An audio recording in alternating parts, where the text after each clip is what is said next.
እሺ ሰላም እንዴት ናችሁ? ይህ እንግዲህ የምታዩት የ12ኛ ክፍል ፈተና የሲፕ ኮንፊገሬሽን ላይ የተሰራውን አንዳንድ ምልክቶችን ለማሳየት የተሰራ ቪዲዮ ነው። ይሄ ተማር ልጄ ዩቲዩብ ቻናል ነው። ሰብስክራይብ፣ ሼር፣ ኮፒ ሊንክ ያደረጋችሁ ተባበሩ። አመሰግናለሁ ሶሻል ሳይንስ ተማሪዎች ስለመጣችሁ። ወደ ቪዲዮ ቀጥታ እስቲ እንግባ።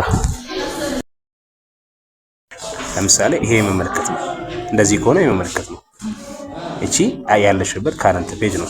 ይሄኛው ደግሞ በግማሽ እንደዚህ የሚቀባው እሱ የምንድነው ሰርተሽው ያለፍሽው ነው። ለምሳሌ አንድ ጥያቄ ሳሰሪ ግራ ያገባሽ ከሆነ ምን ያደርግልሻል? ዋና ምልክቶቹ ኤግዛም እነዚህ ናቸው። ስለዚህ ይሄ ፍላግ፣ ሪሙቭ ፍላግ፣ እንደዚህ ፍላግ ታደርጊውና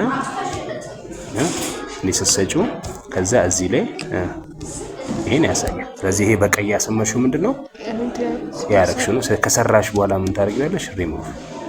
ስለዚህ እነኚህ ሶስቱ ኤግዛም ላይ ያሉ ምርጥ ምንድናቸው ማወቅ ያለባችሁ ምልክቶች ናቸው።